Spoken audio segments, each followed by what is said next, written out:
When Winston Churchill said that all men make mistakes, but only wise men learn from their mistakes, he surely wasn't talking about authority figures in Pakistan.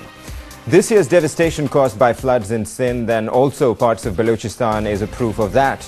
And talking in terms of figures, in Sindh, 32,000 villages are underwater. 1.35 million houses are damaged. 8.2 million people have suffered in as many ways as you can imagine, and 345 people have died. 4 districts in Balochistan are also affected. What is sad is that no lessons, apparently, were learned from the historic floods of last year. And a 3-member Supreme Court bench has shown dissatisfaction over Sindh Irrigation Department's flood assessment report. Pakistan has once again been looking towards the international friends for their help in this disaster again. Rains were heavy, no doubt, but why wasn't flooding prevented? That's one of the first questions that pop up when you begin to talk about this year's floods. And tonight on Witness with Quatrina, floods and related issues will be the focus. Filling in for Quatrina Hossain, I'm Waqas Rafique. And to take part in the program, today we have with us in the Islamabad studios Mr. Luigi Damini, who's with the Food and Agriculture Organization of the United Nations. He's also Senior Coordinator, Emergency Relief and Rehabilitation. Good evening, Mr. Damini, and welcome to Witness. And with him, again in the Islamabad studios, is Mr. Paulsson, who is the head program of WFP Pakistan. Mr. Paulsson, thank you and good evening to you as well. And also, I'm being joined from Interior Sindh by Quatrina Hossain. She's, of course, a veteran journalist and is host of this program, Witness with Quatrina. She's been reporting from the flooded areas of Sindh, and I'm sure is brimming with lots of questions, and she will, of course, be able to ask those questions tonight in the program. Welcome, Quatrina, and nice to have you in this program tonight. And it was a moving episode from the flood-affected areas that you sent to us. We'll, of course, be talking about that. But first, my question to Mr. Damini. There has been immense loss of not only land but livestock, which is expensive to recover. This was the statement that you had made when floods had stricken Pakistan last year. And this year, the United Nations has called for $357 million in relief money for the next 3 months. I'm just curious to find out in the beginning, what if this money is not received? What is in store then for the flood-affected people? Yeah, good evening. What United Nations did is what we call launched an appeal, a flash appeal, for requesting practically the community of donors to put money, to send money to implement the projects which are included in the appeal. Having asked the money doesn't mean that we are receiving the money. It's a pledge, and we hope that the donor will have attention for our appeal and will be convinced by our figures, by the situation in the field, and then release the necessary funding. Out of the appeal, about 150-60 millions is for food security cluster, which components are food aid and agriculture. Agriculture in this is about 18.9, almost 19 million. Right. Okay, and Mr. Paulsson, my question to you, what is your assessment of the challenge that we face here in Pakistan after these floods in Sindh this year? Of course, comparing them with what had happened last year. Now, of course, the focus this year is Balochistan and Sindh alone. So overall Pakistan needs were of course larger last year. But comparing for Sindh, the magnitude of the people affected is just as great as last year. And it is a major challenge. I mean, we stepped up to the challenge last year. The World Food Programme and its past partners assisted some 2.6 million people in October last year. And we intend to reach some 2.2 million this year in October. And already we started our distributions over a week ago. But it is. We did it last year, we must do it again this year. But it is a major challenge. All right, and we'll talk about the distribution effort. There are some issues with that, it appears. Quatrina, major floods that struck this region, that is, of course, interior Sindh, were back in 1988. Would you still say that the floods of this year could have been prevented? Because there's lots of talk going on that these floods shouldn't have occurred. And in your episode that you sent to us from there on Monday, we did see that you said that the sad thing is that these floods could have been prevented. Well, because that's what people here told me, that these floods could have been, if not prevented entirely, then definitely minimized compared to what has happened over here. Without going into too much detail, the basic problem has been that human encroachment after 1988 has been responsible for the bulk of the problems this year. And one of the problems that we face over here now is that the water has no place to go. Whether when you talk from Sankar, Nawabshah, Sankar, and moving south towards Umarkot, I'm in Umarkot tonight, and Mirpur Khas, and then Badin. This is a natural flow from north to south.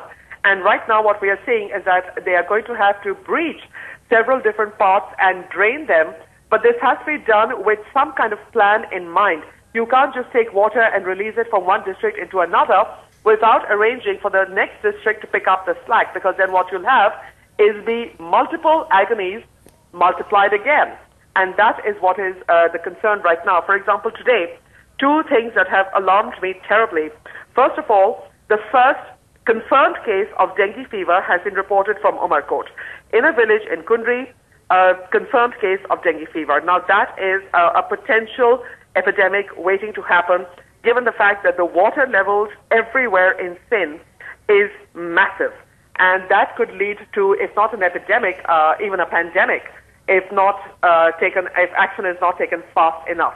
The second alarming thing that I was told was that several industrial concerns and units, to protect their properties and their lands, have breached roads and other parts to drain the water out of their industrial and commercial concerns, which has led to contaminated water flowing into the natural waterways and the natural water table of Sindh.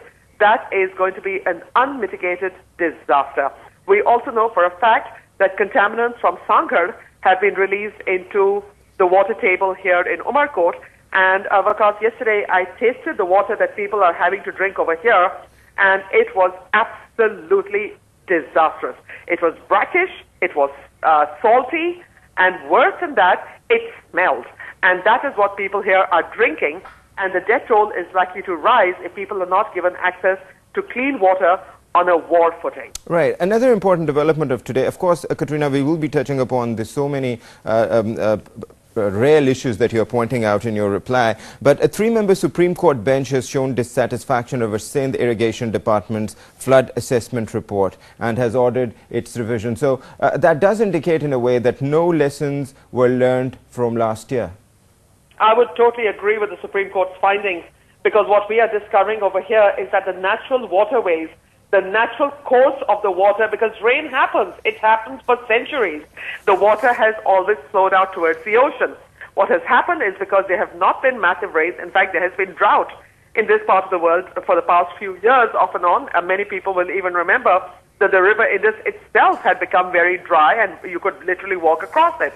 Well, the natural waterways now have people farming on them, people have actually built homes in them, and natural waterways and natural water courses have simply been encroached upon, and worse than that, the irrigation department has not cleared or desilted these natural waterways since probably 1988. Right.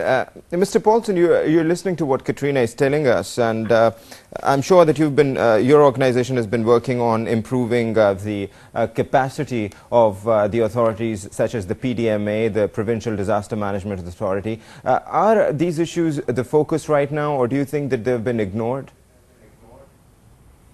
I mean, the immediate focus right now, of course, is on the immediate assistance to the people in need. However, over the last year, we have been working with the PDMA and NDMA to build capacity. Everything from weather stations to rescue equipment and other forms of assistance, warehouses, etc., that can be used in case there is an emergency. Right. All right, and are you satisfied with the use of increased capacity in bodies such as the PDMA? You've given them a VSAT, and there's a van that has also been provided. Do you think that's enough? That's enough for the immediate need? I mean, I think we all have to recognize that these are incredible large floods. The one we had last year was certainly unprecedented, and this one is another extremely large disaster. Is it enough? There's probably more that can be done, but the focus right now has to be on the immediate assistance. All right.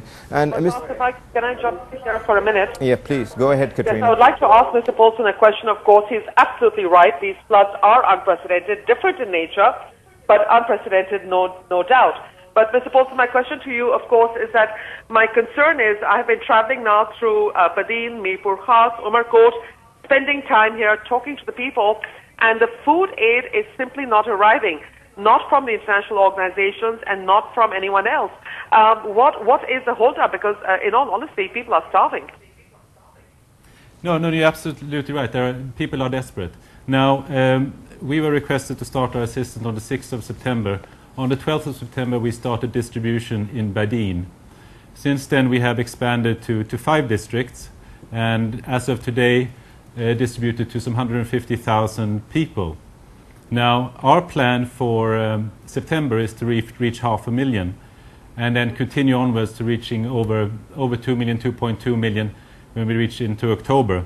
Now, this is a massive effort. It's quite a logistical challenge. It's a matter of getting the food, but also mobilizing our partner, but also, as Luigi said earlier, mobilizing the donors and getting the contributions and the money that is required to make the response happen. Right. And I want to bring in Mr. Damiani on this issue because there's been lots of word about Mr. Damiani, how the aid is not reaching the stranded people. There are people who are on higher ground, but the aid is not reaching them. Do you agree to that? Look, we have to assume one thing is a fact. The proportion of the catastrophe is very big, a very large number of people and animals, in my case, are in need. So you have agencies, and also sometimes in my case, livestock department and other agencies started working, but you cannot start everywhere. You for a matter of logistics and everything, you have to start from somewhere and then cover all the rest. It will be, of course, a progression.